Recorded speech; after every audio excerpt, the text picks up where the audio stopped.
Hi, my name's Tim Johnson. All of us at points in our life can feel powerless.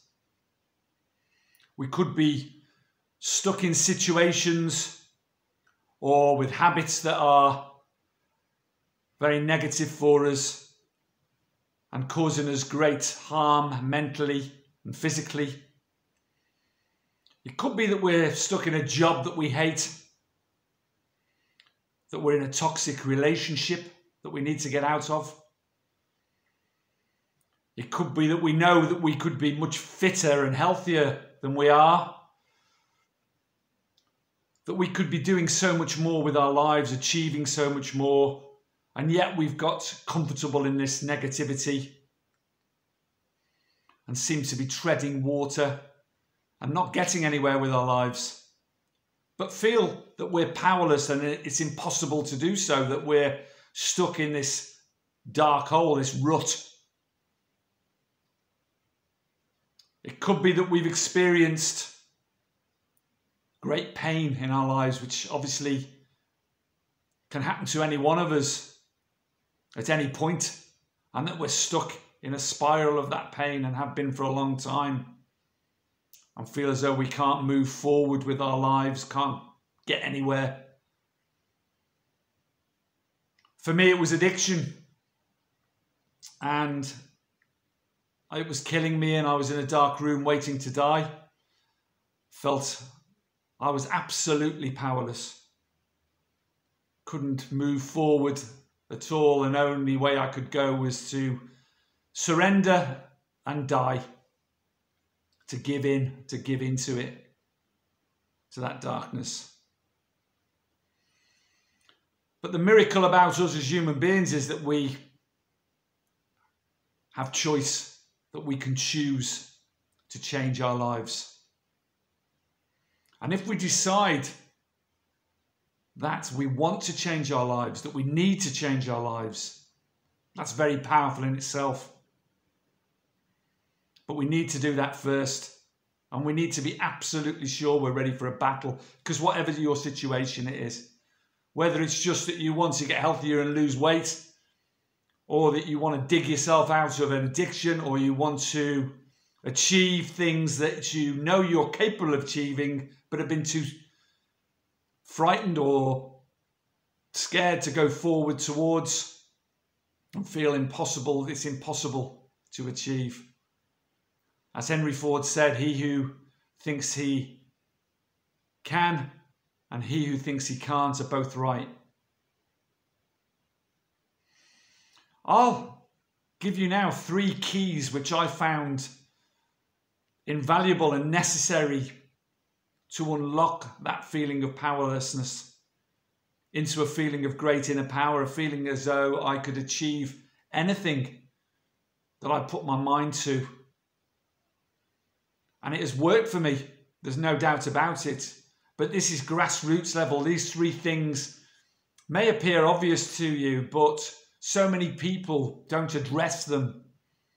And you need to address them to move forward with your life and dig yourself out of this rut that you're in, this feeling as though you're treading water, that you're in a hamster wheel, in ever decreasing circles, not getting anywhere with your life. Whatever your situation is. The first one of these keys, I made a video about, which I'll link to this video. It was about negotiating with your brain. And this first key is about that really. It's about listening to your heart and your gut. It's something I bang on about on this channel. Something I never used to do. It's about learning to recognize your instincts, if you like, your soul.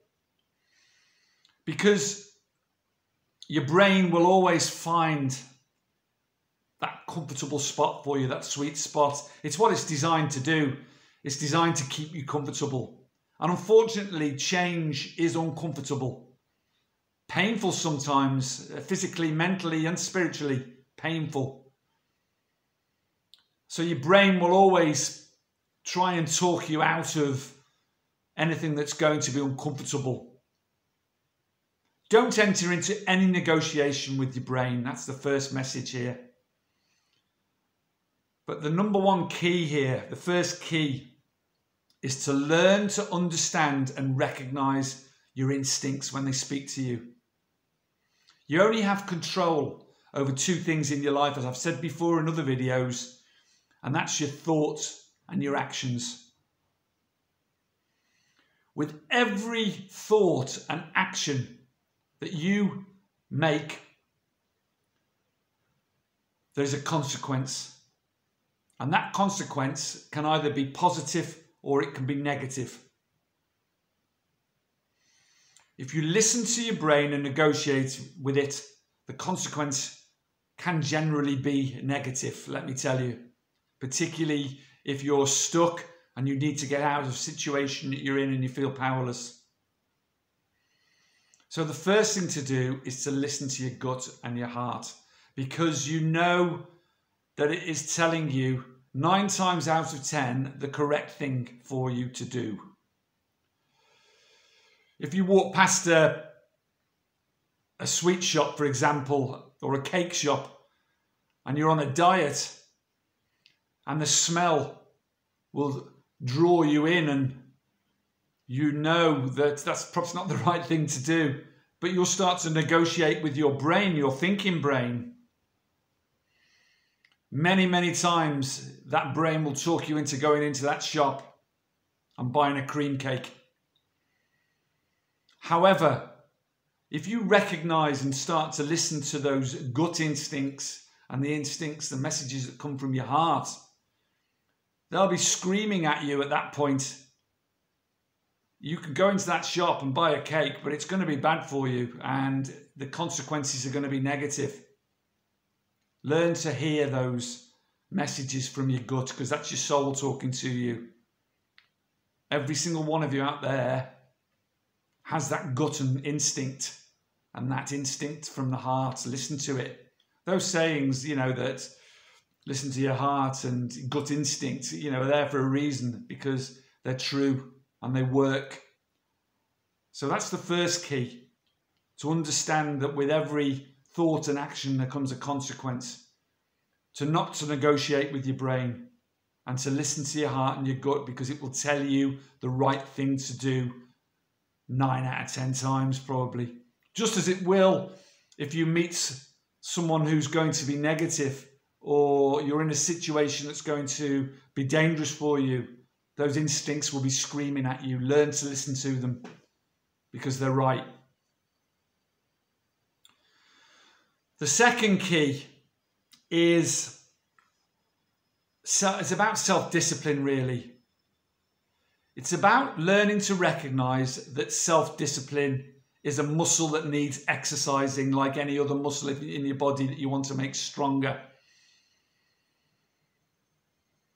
If you want to find power and lose that feeling of powerlessness, and to move forward and to start achieving things in your life that you wouldn't have dreamt were possible for you, and to change your life for the better, then you're going to need to exercise self-discipline.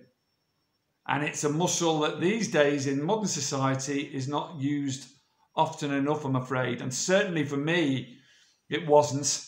And the consequences that came from that were always negative for me. And you have to begin at the beginning. And this sounds crazy, but for me, coming out of addiction, it was simple things, that exercising that muscle of self-discipline, because self-discipline is uncomfortable. Generally, it's about self-discipline's about doing something that is going to make you feel uncomfortable, but will have positive consequences. So you know it's going to be uncomfortable, so your brain again will negotiate and try to make you avoid doing it. You have about 5 seconds to act before your brain will start to talk you out of it. So listen to your gut again and exercise self-discipline. As I say, for me, it was so simple to start with, and it was making my bed. And it was doing my teeth and having a shower and going for a 5-minute walk. All of those things on a daily basis. Sounds crazy. There's a very famous talk on YouTube from a Navy SEAL who teaches all his troops that the first thing they do in the morning is to make their bed. The greatest exercise is self-discipline. It will set you up for the day and set your mind up for the day to start recognizing what needs to be done, what has to be done to move forward with your life, to get stronger. So recognize that you need to exercise the self-discipline as a muscle to make it stronger every single day, because you won't move forward. And it takes massive self-discipline, and it's uncomfortable and it's painful. Whatever you want to do to move forward with your life, change isn't easy. And the third key is about self-belief. Because confidence and self-belief is nothing to do with arrogance. It's nothing to do with being narcissistic, and it's about recognizing that you are enough and you are worthy. And I tell myself every day that I'm enough, and it's important to do that. When I first got sober, for instance, and I was trying to turn my life around, I used to have it written everywhere: you are enough, you are worthy. But to increase self-belief, you'll need to increase self-worth as well. Because certainly with addicts and people, you know, with many people these days, there is guilt and self-hatred and all sorts of emotions going on in their heads, and you need to turn all that around, because it will always lead you backwards. It will always lead you back to square one. And in the last video about filling the void, I mentioned about giving service and giving back, even if it was just love and kindness and helping people, and in every way that you can, at any point in the day that you can, changing their world. Those things give you self-worth. Those things make you feel better about yourself, and that builds up slowly over time. The mantra, you are enough, helps. But the thing that most of all that has helped me, that I've realized, is that I can only ever do my best. And I have it tattooed on my arm there. Semper ego factum. Always my best.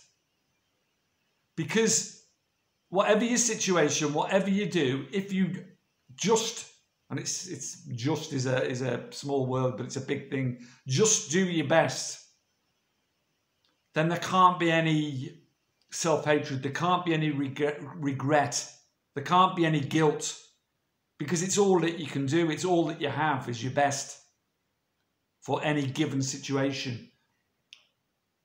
And with that, and as you achieve small goals along the way because you're doing your best, the self-belief comes.